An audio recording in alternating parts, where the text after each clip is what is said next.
Whether we like it or not, we are in the middle of a food crisis, and this is not just because of Putin's war.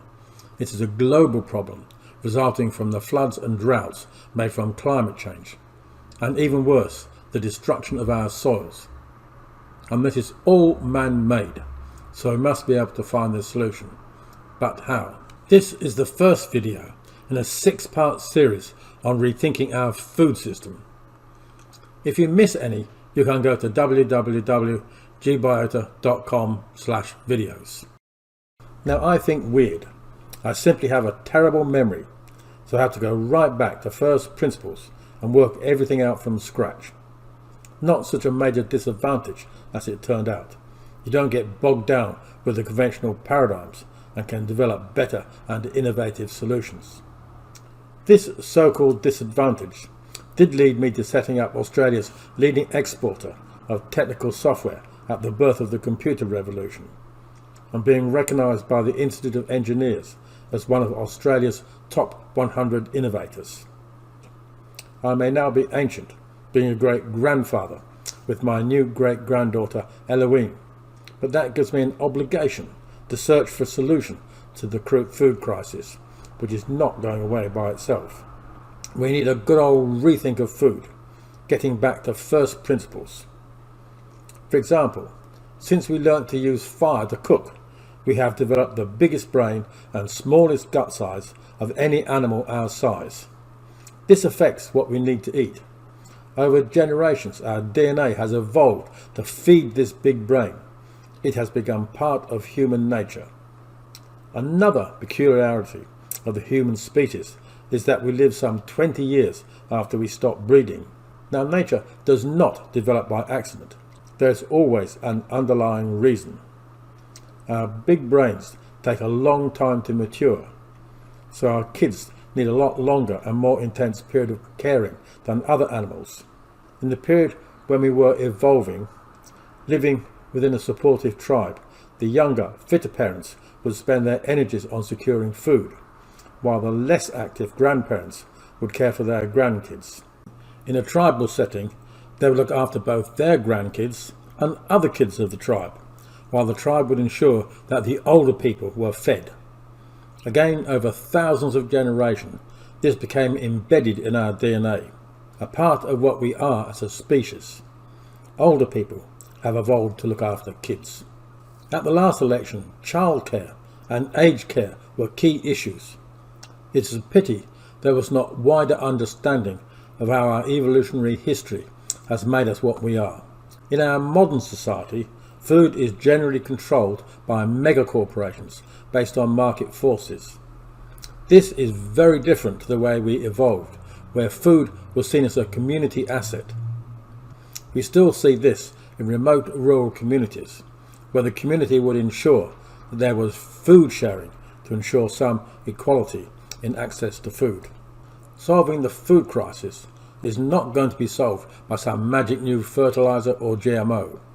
We have to dig deep to really understand the problems, and the solution is not just technical.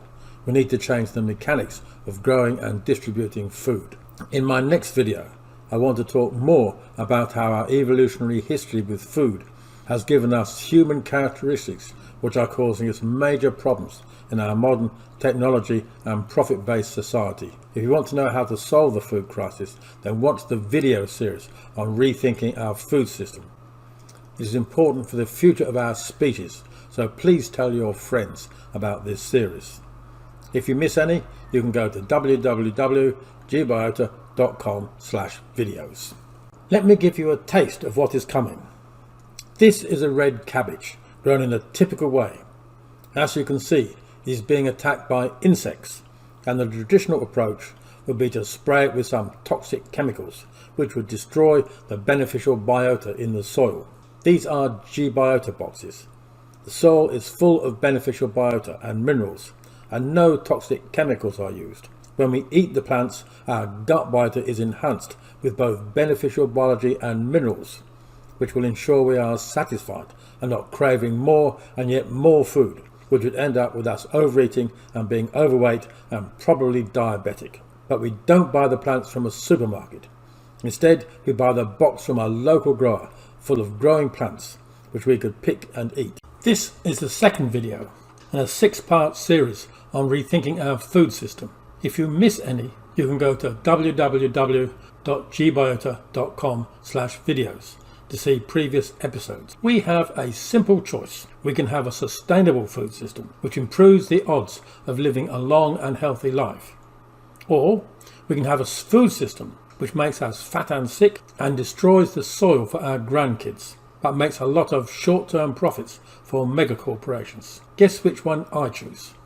If you think the same, then join me for the battle at the G-Biota Club. With any problem, the first step is to understand what is the real problem, and that, oddly enough, is not a simple shortage of food. Far from it. We have been increasing our production of food at almost 50% faster than the growth in population. To solve the food crisis, we obviously have to look at better ways of growing food, but we also have to see what we can learn from previous food shortages. We can start with the Irish potato famine caused by the blight. Many people starved to death, but we should also note that the wealthy farmers were still sending corn to the UK. Was that just a once-off? Look at Ethiopia. I went there in the middle of the last famine, and it was truly horrible. No one can look at a mum with a baby dying in her arms because she has no food to make milk. The causes were a combination of degraded soils and drought.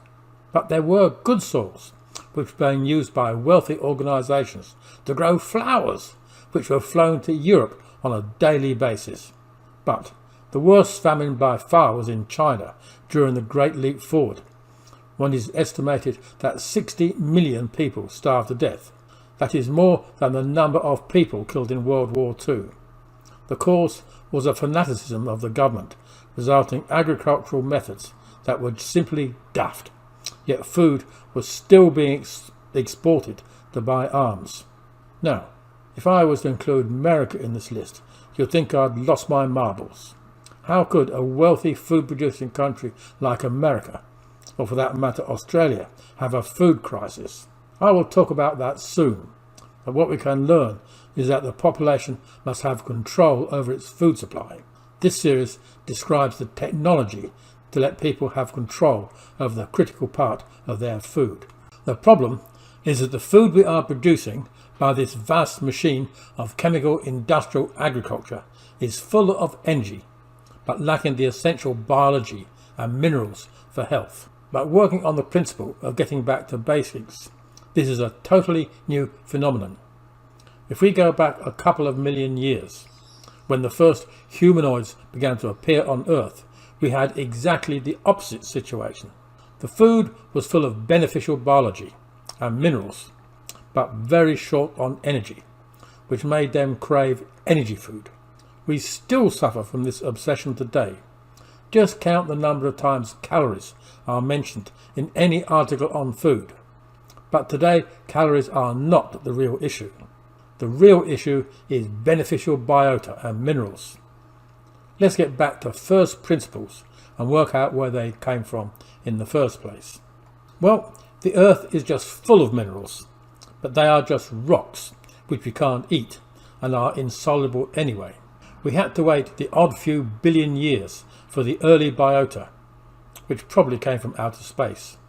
Tough little things, these microbes, which slowly, very, very slowly, started to break down these rocks to form the first bit of soil. But then the first plants, actually ferns, arrived, and the earth turned into a flurry of activity. To break down rocks and release the minerals requires energy, and before plants there just wasn't much energy about. But plants can capture energy from the sun, which they use to create sugars, which they exude from their roots, which attracts and feeds any soil biota which happens to be about. So they breed like crazy. Microbes don't live very long, but they can sure breed like you would not believe. Each type of plants exude different types of sugars, which attract different types of microbes. So soon after the plants appeared, we just had an incredibly complex and varied soil biota. The biota, particularly the fungi, all joined in the party, breaking down the rocks to form soluble compounds containing a broad spectrum of minerals. This process of a wide variety of plants helping an even wider variety of microbes to breed in the soil is the first principle we need to understand in solving the food crisis. Some of the microbes would enter the plant's roots by osmosis, and our early ancestors ended up with a gutful of all sorts of microbes. If you want to know how to solve the food crisis, then watch the video series on rethinking our food system. It is important for the future of our species, so please tell your friends about this series. If you miss any, you can go to www.gbiota.com/videos. This is the third video in our 6-part series on rethinking our food system. If you miss any, you can go to www.gbiota.com/videos to see previous episodes. Now, we have only just begun to understand what is going on.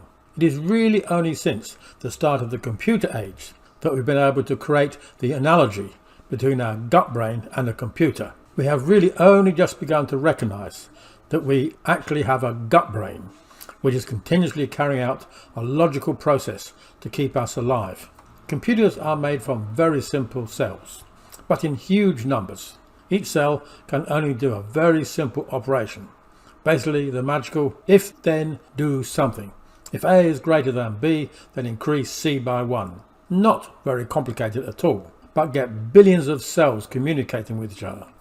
Then we have the power of the modern computer to create these horribly complex forms we're always being asked to fill in online, but which always give an error message which we need a human to sort out. Our guts work just like a computer, except we have no idea about the code that drives them.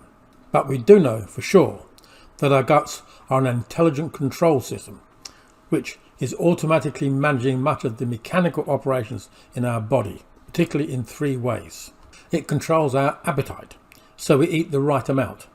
Not too little, not too much. You may read that we get fat because we're eating too many calories, and undoubtedly there is a correlation between weight and calories. But it is not the real reason. Our gut brain decides we need to store more fat, so it sends out signals for us to eat more. Then we get fat. We have developed a very high level of expertise in biochemistry.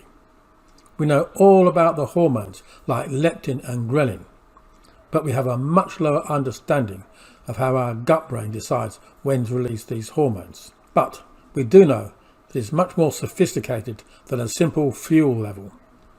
If our gut brain senses we are lacking certain key nutrients, it will make us feel hungry, even though we may be full of energy food. Just trying to reduce calorie input while our gut brain is telling us to eat more is just not an effective strategy. We have to make sure we're getting the right nutrient balance for our bodies, and above all, make sure we are feeding our gut brain. Our gut brain is also critical in the replacement of body parts as they age and wear. Our bodies are continuously changing, not just our hair, nails and skin, but most of our body parts. Our gut brain plays a critical part in both controlling and manufacturing the specialist chemicals needed. Our gut brain also plays a key role in much of our immune system. There are now many diseases common throughout society which have increased dramatically over the last 50 years. Diabetes, heart attacks, dementia, and of course the virus. Now, it would be very wrong to say these are caused by a poor diet. These diseases have always existed, but we can say that a poor diet is an enabling factor. It enables these diseases to increase and spread dramatically. So when we talk about a food crisis, we're not talking about a general lack of food. I suspect that some clever chemist could work out a way of making digestible energy food directly from coal, oil, or even something like sawdust. There's also a very effective flavouring industry, which has already developed the technology of making boring processed foods very tasty, even to the point of making them addictive, which has dubious ethics. So the food crisis is not simply one of quantity, it is one of having food with a beneficial biota and minerals. We don't even have to invent some totally new technology. The formula has been in existence for millions of years, which should be enough to satisfy the most dubious of critics. Grow plants in mineral-rich soil and let the sugars that exude from their roots breed the beneficial biology. Then we simply eat the plants, which are natural pre- and probiotics. So we digest the biota together with their food supply, so they can breed in our guts. What could possibly go wrong? Well, according to Murphy's Law, if things can go wrong, they will. And that is the topic of the next video. If you want to know how to solve the food crisis, then watch the video series on rethinking our food system. It is important for the future of our species, so please tell your friends about this series. If you miss any, you can go to www.gbiota.com/videos. This is the 4th video and a 6-part series on rethinking our food system. If you miss any, you can go to www.gbiota.com/videos to see previous episodes. Well, there are good bugs and there are also bad bugs, which can make us very sick or even kill us. And this is where the concept of ecological balance comes in. There are almost certainly bugs that could be harmful in both you and me, but they have absolutely no effect on us at all. Everyone has a few E. coli in their tummies, and they don't know or care about it. Simply, it is a question of balance. If there are enough good bugs and enough food for them, they will simply outbreed the bad bugs.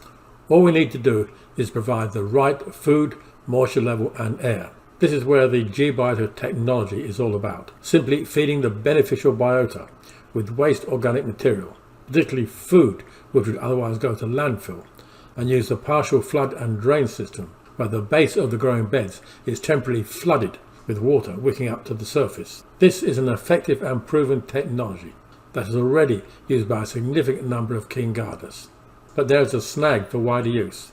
Biota only has a short lifespan, so plants must be picked and eaten shortly afterwards. This simply is not appropriate for the conventional supermarket food distribution system, where there can be a delay, maybe in weeks from being picked to being eaten. This is why the G-biota box system was developed. Instead of buying an already harvested plant, they buy a box with plants growing ready to be harvested. If you want to know how to solve the food crisis, then watch the video series on rethinking our food system. It is important for the future of our species, so please tell your friends about this series. If you miss any, you can go to www.gbiota.com/videos. I've been told that crowd intelligence, just opening a problem up to the public, can lead to incredibly successful results. So we thought we would give it a go. Who are we? Well, we could call ourselves the Magnificent Seven: Colin, Bernadette, Dolores, Judy, Annie, Sue and Lisa. One great-granddad and 7 ladies with kids and grandkids. And what do we want? A sustainable food system which will keep us and our grandkids and their grandkids fit and healthy. In the midst of floods, fires, droughts, food shortages, price hikes and epidemics, we know there is something not right. But what? Over 100 years ago, just before the First World War, there was a book published, Farmers of 40 Centuries. This looked at a very important issue. Looking back over history, there has been many civilizations that became strong and powerful, only to collapse after a few centuries. Yet, for more than 4,000 years, ancient farmers recycled wastes, working the same fields repeatedly without sapping the land's fertility and without applying artificial fertilizers. What were they doing different to the other societies that failed? The answer is simple. They recycled their waste to feed the microbes that turned dirt into soil.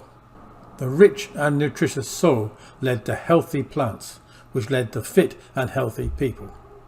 The societies that failed just relied on the soil that had developed naturally over millennia. And when the soil was exhausted, the societies either collapsed or moved on. How are we doing with the recent floods, droughts, destruction of our topsoils, leading to scarcity and monster price hikes? We need to look a bit deeper into the real problem. Are we using the benefits of our ever sophisticated technology wisely, or are we using it just for short-term profits? We need food for energy. The bulk of the food we eat is simply burned off as fuel to give us energy. And where does that energy come from in the first place? The sun. Plants, algae and plankton use this energy to capture carbon dioxide from the air. Yes, you heard that right. The dreaded atmospheric carbon dioxide, the cause of global warming, is actually the source of our energy food. And with the aid of modern technology, we are producing energy food some 40% faster than the growth in population. Well done, modern food industry. There is no overall shortage of energy food. Any problems are just one of equity and distribution. Sounds great, but there is a snag. We need more than energy food. We need food that will make our body parts, feed our gut and head brains, and power our immune system. Rather than call this body food, I call it phytobionutrients, which is a highly complex mix of minerals, vitamins and other essential trace nutrients. And the good news is we know exactly how to grow this food. That is what the biota technology is all about, breeding beneficial biology in a mix of waste food and organic matter, together with minerals. It is simple. Recycle rather than exploit.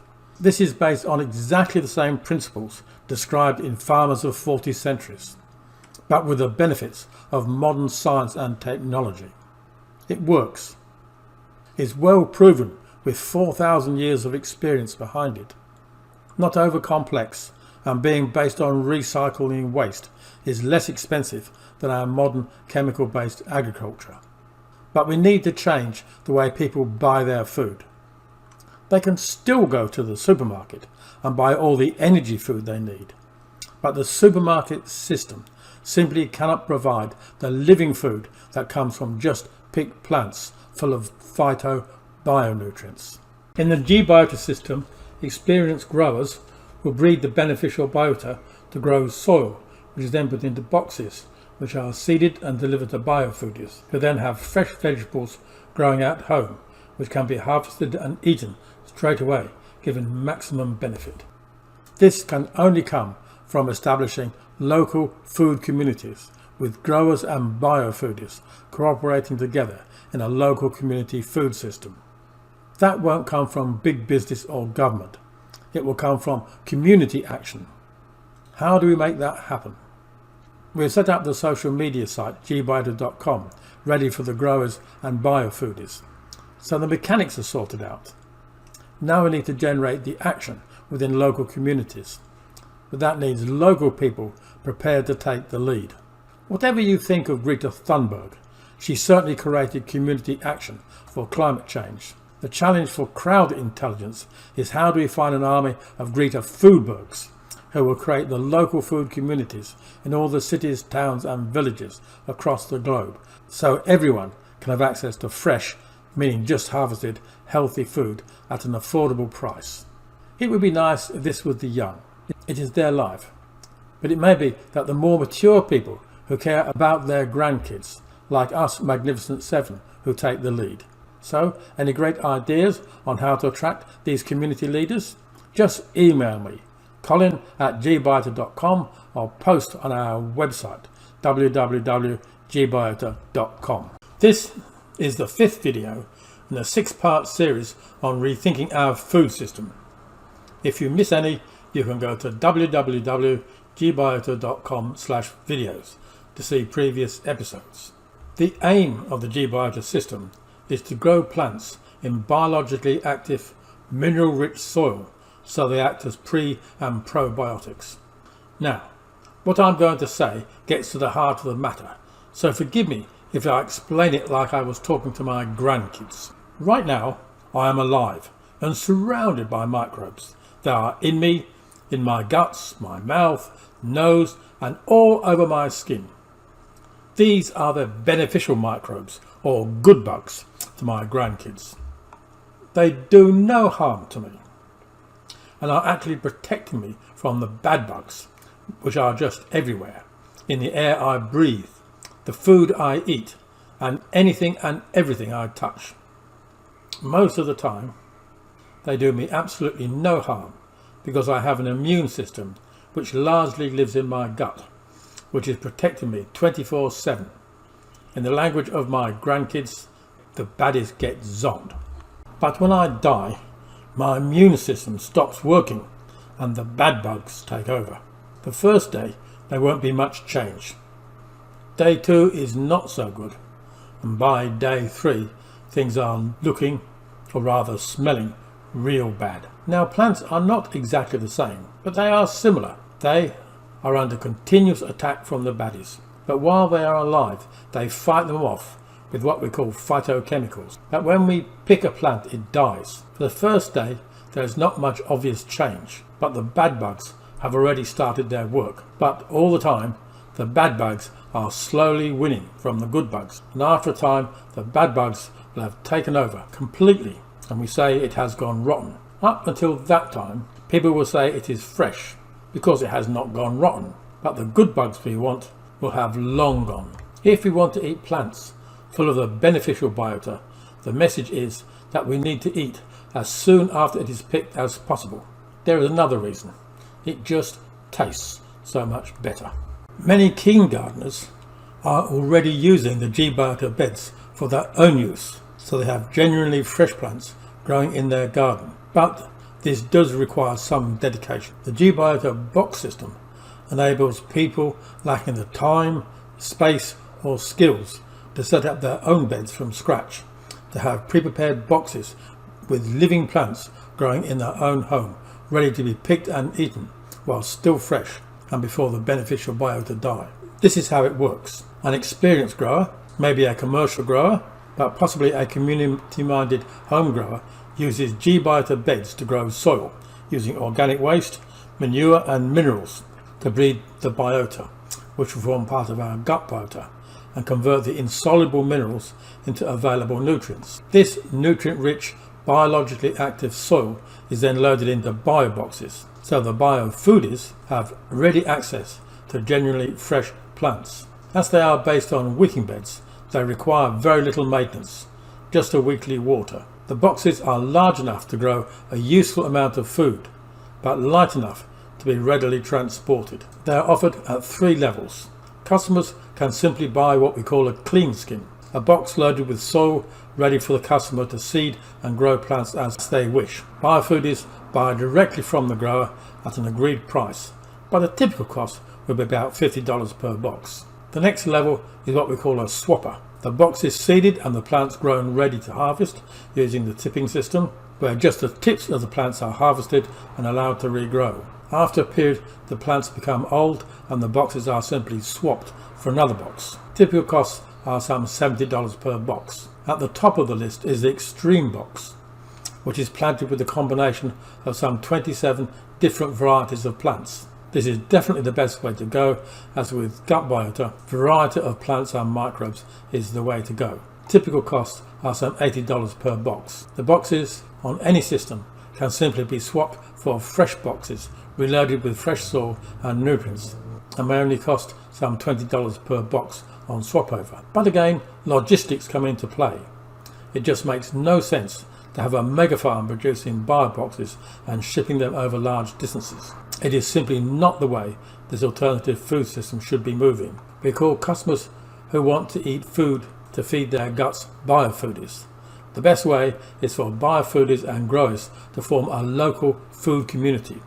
This ensures both quality and consistency of supply. This is an important feature of the G-biota movement, which we will talk about more in the next episode. These will be viable local independent businesses or just home growers willing to support their local community, not some part of some mega corporation. If you want to know how to solve the food crisis, then watch the video series on rethinking our food system. It is important for the future of our species, so please tell your friends about this series. If you miss any, you can go to www.gbiota.com/videos.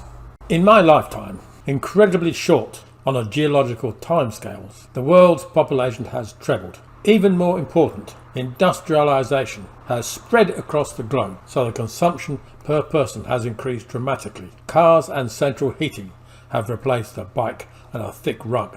This has put an incredible load on the earth, which we now see in the effect of climate change, floods, droughts and fires. The major impact of climate change would be on the supply of food. Just how bad is it, and what can we do about it? The bulk of the food that we eat is simply burned for energy. This comes largely from carbs, or animals that eat carbs, although the human body can burn almost any food, and even its own body, for energy to stay alive. The energy comes from the sun, and the carbs come from carbon dioxide in the atmosphere, both totally renewable. Carbs are simple, and we really have a great understanding of them, and we can produce them in quantity. There is no shortage of energy food. Improvements in agricultural technology are increasing the production of energy food faster than the human population. It is profitable for the food industry to produce, so it seems that we'll be able to produce enough energy food way into the future. There are, of course, issues of equality and distribution,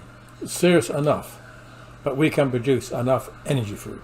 But we need food for our body parts, to feed our gut and head brains, and to power our immune system. That requires complex chemicals, phytonutrients, and microbiota, which come from the soil. We can call these phytobionutrients, and are much more difficult to produce than simple energy foods. They may only make up a small percentage of our food intake, but they are essential. Our bodies are intelligent. Our guts and head brains work together, receiving signals from all over our body to tell us whether we have sufficient energy and phytobionutrient food. If we just eat energy food, it will sense we are lacking phytobionutrient food and will send out signals using hormones like ghrelin and leptin to create food cravings. So we eat yet more energy food. This makes us more prone to the non-infectious diseases like diabetes, heart attacks and dementia. This is serious. Every 12 seconds someone has a limb amputated from diabetes. The G-biota technology was developed to provide these phytobionutrients in a sustainable way. The major inputs are waste organic materials, manures, minerals, together with careful control of the moisture. It is not rocket science, and many keen gardeners are already using this technology. But there is one key issue.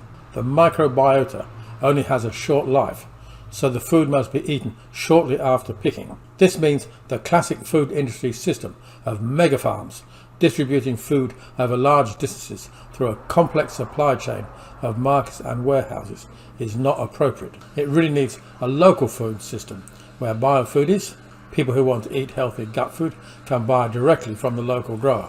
Even better is the biobox system, where growers actually grow soil full of beneficial biota and minerals, and instead of buying already harvested plants, they buy plants growing in bioboxes, which they pick and eat so they are genuinely fresh. Growers who have the land, skills and time set up an in-ground G-biota bed to breed the beneficial biota in nutrient-rich soil and load this soil into boxes, making phytobionutrients available to people who want fresh phytobionutrients but lack either a garden, time or skills. Biofoodists simply buy from a local grower and swap the boxes over for a new one loaded with fresh soil when needed. Of course, the question everyone wants to know is, will it work for me? There are other reasons why people have food cravings. Sometimes it is simply in the DNA. Other times it is in their history. People who have food deprivations, maybe due to the war, childhood poverty, or regrettably now more common excesses in diets in an attempt to lose weight, can build up food cravings which are not physical but psychological. But it is relatively easy to test. Gut biota has a short life and can be changed simply by incorporating biofood into the diet, say by having half litre of G-biota green smoothie before meals, eating in small portions and waiting to check if really hungry. The G-biota team does not sell G-biota food or bio boxes on a commercial basis. We try and make the community aware of the importance of eating phytobionutrients, and we provide the technology and technical support for G-biota growers. It is just not possible for us to set up G-biota growers across the globe, but we have set up a private social media site where people who want to become part of the G-biota movements can make contact with other people and growers in their area to set up local groups, supporting and providing an assured market for the growers, who in return can supply G-biota food or boxes with an assured quality. We use geolocation to help people find similar-minded people and growers in their locality. We understand just how easy it is to buy energy food through the existing supermarket system. But if people want a reliable and sustainable food system of phytobionutrients, they really have to take the initiative and form their own local groups. Start by joining the G-Biota Club at www.gbiota.com.